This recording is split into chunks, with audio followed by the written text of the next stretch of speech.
Quizá para hacer una crítica primero se deberían corregir las faltas ortográficas, pero entre lo que trató de decir, tiene razón, solo hemos explicado problemas mecánicos y eléctricos, así que hagamos caso a sus comentarios y trabajemos con un sistema diferente. Vamos a analizar un modelo de casa competitiva. Este se usa para estudiar el punto de equilibrio, el retrato de fase y algunas cosas relacionadas con la estabilidad. Lo que nosotros haremos será tomar sus ecuaciones diferenciales y aplicar una función de control, pero vayamos por partes. Primero, lo que el modelo matemático nos indica es que la tasa de cambio del pez X se relaciona con la cantidad de peces Y viceversa. Ambas ecuaciones son útiles para saber cuál será la cantidad de peces X y Y que podrían existir en un entorno bajo ciertas condiciones. Estas condiciones son una razón de proporción delimitada por aspectos físicos que los ictiólogos conocen mejor que nosotros. Lo único que debemos saber es que dichas condiciones tienen estos valores numéricos, que si graficamos la solución de las ecuaciones diferenciales, podremos notar que bajo las condiciones establecidas, el número de peces Y incrementa exponencialmente, acabando completamente con los peces X. ¿Por qué? Porque si los integrantes de una especie incrementan, consumirán más recursos y por ende las especies con menos integrantes pueden llegar a desaparecer. Entonces, como buenos ambientalistas que somos, nuestro objetivo es mantener un entorno donde ambas especies puedan subsistir. Esto se traduce a que debemos controlar el número de peces de ambas especies. ¿Cómo lo hacemos? Pues de la misma forma que mostramos en la lección anterior. A partir de un modelo matemático y estableciendo un valor deseado por alcanzar, debemos encontrar una función de control que nos permita regular la cantidad de peces. Lógicamente, esto es un problema teórico e ideal, pero van a surgir cosas muy interesantes que podremos utilizar cuando controlemos sistemas reales. Primero incluyamos entradas en ambas ecuaciones. Estas se encargan de suministrar o remover una cantidad de peces X y Y cada cierto tiempo. Ya que tenemos ambas ecuaciones diferenciales, sugerimos expresarlas en espacio de estados, algo que esperamos ya no sea tan complicado para ti. Además, debemos destacar que en este sistema existe un vector de no linealidades que contiene a estos términos. Asimismo, como a ambas ecuaciones diferenciales les incluimos una entrada de control, la matriz de entradas es igual a una matriz de identidad, y todo lo que acabamos de hacer solo fue para agrupar a las ecuaciones diferenciales de ambos peces. Lo que ahora debemos hacer es interpretar nuestro objetivo en términos de ingeniería. Debemos controlar el número de peces de ambas especies para que puedan coexistir. ¿Cómo lo hacemos? Pues estableciendo una cantidad deseada de peces X y Y que se compare con la cantidad existente, y si el resultado es igual a 0, el sistema habrá sido controlado correctamente. Esto ya lo hicimos la clase anterior. La comparación, también conocida como función de error, es una resta entre los valores deseados y los valores medidos, pero por el momento solo tenemos a la ecuación diferencial, así que no conocemos los valores de esta variable, pero sí a su derivada, por lo que podemos derivar a la función de error y sustituir a la ecuación diferencial de nuestros peces. Pero antes de eso, recuerda que la derivada de los valores deseados depende del tipo de valores que estamos usando. Si queremos alcanzar un punto o un valor constante, la derivada será igual a 0. Sin embargo, si queremos seguir una trayectoria con múltiples puntos, la derivada no será igual a 0 porque dependerá de la razón de cambio de los valores deseados. Entonces, este valor lo conocemos, es nuestra ecuación diferencial. Este valor lo podemos calcular fácilmente porque nosotros mismos proponemos los valores deseados. Por lo tanto, la única variable desconocida es la derivada del error. Y a ver, en el control activo, el objetivo era que el sistema no se moviera, es decir, que su ecuación diferencial fuera igual a 0. Aquí no podemos decir que la ecuación diferencial del error sea igual a 0. Lo que queremos no es que el error se quede quieto, sino que este evolucione hasta ser igual a 0. ¿Se entiende la diferencia? Ahora debemos preguntarnos, ¿debemos obtener la ecuación diferencial del error usando ecuaciones de Euler-Lagrange? No tiene mucho sentido hacerlo así. De hecho, ya hemos dicho que si tratamos de controlar una variable, podemos usar a la teoría de estabilidad de Lyapunov como una herramienta para controlar y garantizar su estabilidad al mismo tiempo, porque al usarla se propone una medida de energía en función de la variable que queremos que sea estable, y con ello calculamos una función de control que garantice la disipación de dicha medida de energía, porque si ésta se disipa continuamente, la variable estudiada alcanzará su punto de equilibrio, que en el caso del error, el punto de equilibrio existe cuando este es igual a 0. Entonces, apliquemos este razonamiento con la función de error, que sin importar importar si queremos alcanzar un punto o seguir una trayectoria, nuestro objetivo principal es que este sea igual a cero. Pero ¿cómo lo logramos? Pues debe existir una medida de energía que sea definida positiva, pero que gracias a una función de control, esta medida se pierda idealmente de forma continua. Entonces nuestro sistema tiene una función candidata de Lyapunov cuya derivada ideal será definida negativa, pero la derivada real solamente será el producto entre el error y su derivada,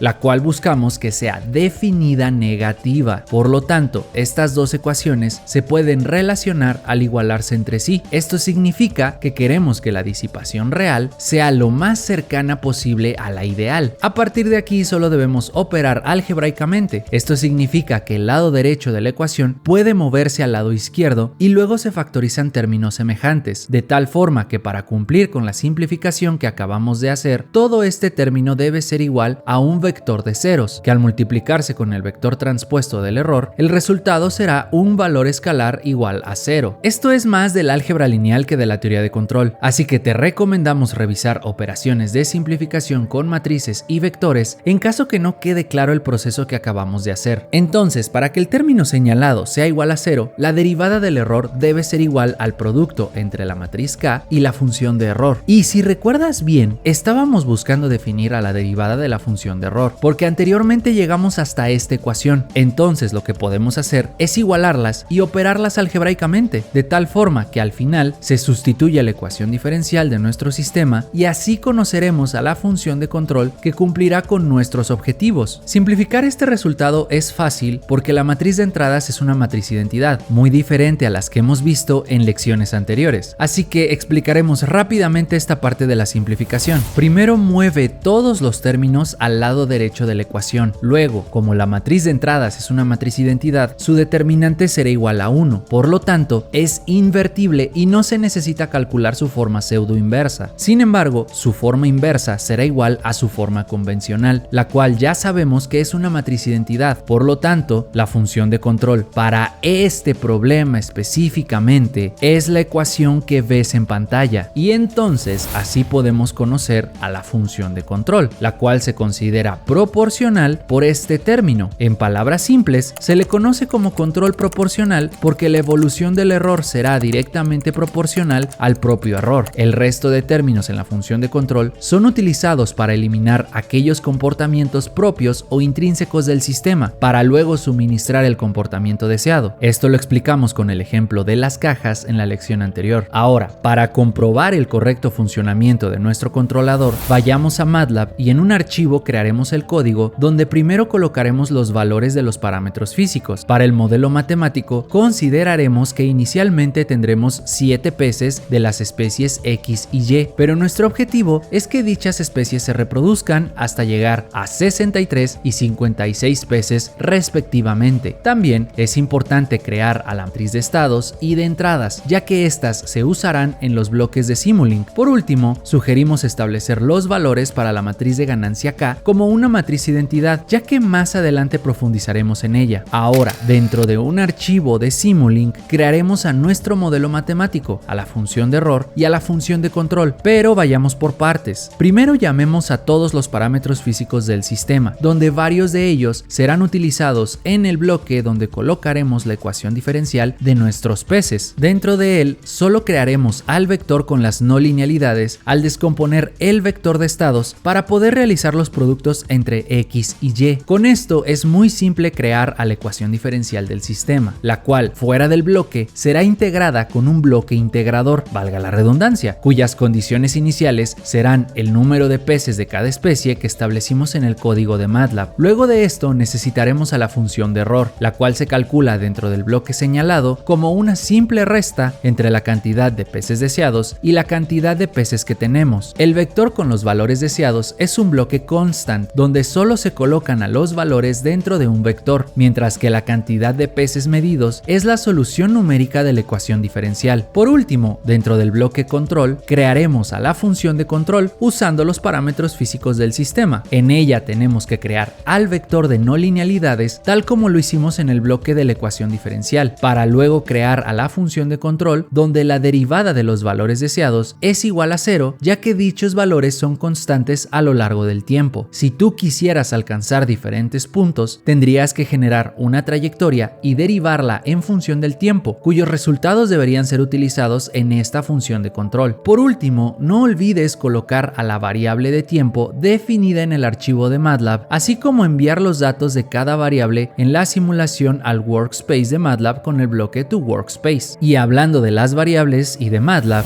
para ejecutar nuestro archivo de Simulink también utilizaremos a la función sim, tal como hemos hecho en clases anteriores. Además, también incluiremos una sección de código para generar los gráficos con los resultados de la simulación, pero esto último ya depende de lo que tú quieras mostrar en ellos. Ahora ejecutemos la simulación, que puede tardar un poco debido a las no linealidades presentes en el sistema, pero al finalizar obtendremos los gráficos que nos indican que la cantidad de peces de ambos tipos alcanzan los valores deseados casi 7 días después de haber iniciado. Esto se debe a la función de control, la cual nos dice que para alcanzar y mantener dichos valores, ambos peces deberían reproducirse a razón de 10.000 a 17.000 peces por día. Sí, son valores imposibles de alcanzar en la vida real, pero recuerda que esto es una simulación con condiciones ideales, y de hecho no queremos que te fijes en la función de control. Mejor mira a la función de error, quien pareciera tener un comportamiento exponencial decreciente que alcanza el cero en aproximadamente 6 días. Esto significa que nuestra función de control, bajo los parámetros físicos del sistema, permite que el error alcance el punto objetivo en un tiempo determinado. Pero ¿podemos reducir el tiempo en que se alcance el objetivo? Para responder a esa pregunta, debemos estudiar qué es lo que hace la función de control al sistema y al error. Mira, si tenemos a nuestro sistema en una ecuación diferencial y le suministramos la función de control que obtuvimos, podremos reducir términos y notaremos que la ecuación diferencial solo contendrá a la derivada del comportamiento deseado y a la derivada de la función de error, la cual sabemos que se describe con esta ecuación. De aquí nos interesa saber cómo podemos lograr que la función de error sea igual a 0 en el menor tiempo posible. Para ello sugerimos expandir todos sus términos. En este caso no conocemos los valores de cada casilla de la matriz K, sin embargo podemos utilizarlos en la multiplicación entre la matriz y el vector, de tal forma que la ecuación diferencial de cada función de error contendrá a ambas funciones de error, lo cual es un problema, porque una ecuación depende de la otra. En palabras simples, esto significa que el error en la cantidad de peces de una especie depende del error en la cantidad de peces de la otra, pero esta interdependencia entre especies ya se encuentra dentro del vector de no linealidades, por lo que volverla a incluir en las funciones de error se vuelve redundante. Incluso calcular su solución analítica podría ser demasiado complicado. Entonces, ¿cómo podemos simplificar este problema? Es muy simple. Deben existir valores en algunas de las casillas de la matriz K que eliminen aquellos términos que no se relacionan directamente con cada función de error. Por ejemplo, las casillas K subíndice 1, 2 y 2, 1, cuando son diferentes de 0, crean la interdependencia entre las funciones de error. Para que esto no ocurra, dichas casillas deberían ser iguales a 0, lo que elimina a los términos no deseados y permite que la derivada de cada función de error se asocie directamente con su respectiva variable. Por lo tanto, es más simple encontrar la solución de cada ecuación diferencial, las cuales serán funciones exponenciales decrecientes asociadas solamente con dos valores de las casillas de la matriz K. Lógicamente, entre más grande sea el valor de las casillas, más rápido llegará la función de error a un valor igual a 0. Esto es algo muy importante, ya que significa que la elección de los valores dentro de la matriz no es algo que se debe dejar al azar, sino que los valores deben ser positivos y además deben garantizar que cada derivada de la función de error solo se asocie con sus respectivas variables, evitando crear una interdependencia entre las funciones de error. Si deseas comprobarlo, puedes proponer diferentes valores dentro de la matriz K, que incluso si todas las casillas tienen valores positivos, observarás que no se logra que las funciones de error sean iguales a 0. ¿Por qué? Por la interdependencia que estás creando al considerar que estas dos casillas tienen valores diferentes de 0, pero esto cambia cuando proponemos lo contrario. Si las dos casillas señaladas son iguales a 0, no existe interdependencia entre las funciones de error y ambas alcanzan un valor igual a 0. Además, entre más positivos sean los valores de las casillas asociadas con cada función de error, menor será el tiempo en que éstas alcanzan un valor igual a 0. Y sí, esto pareciera ser un criterio muy sencillo para proponer los valores de la matriz K en el control proporcional, pero recuerda que también establecimos otro muy importante, que el control proporcional por sí mismo no funciona. Es Este necesita que se eliminen los comportamientos intrínsecos del sistema, luego que se suministre el comportamiento deseado y que se garantice la estabilidad del error.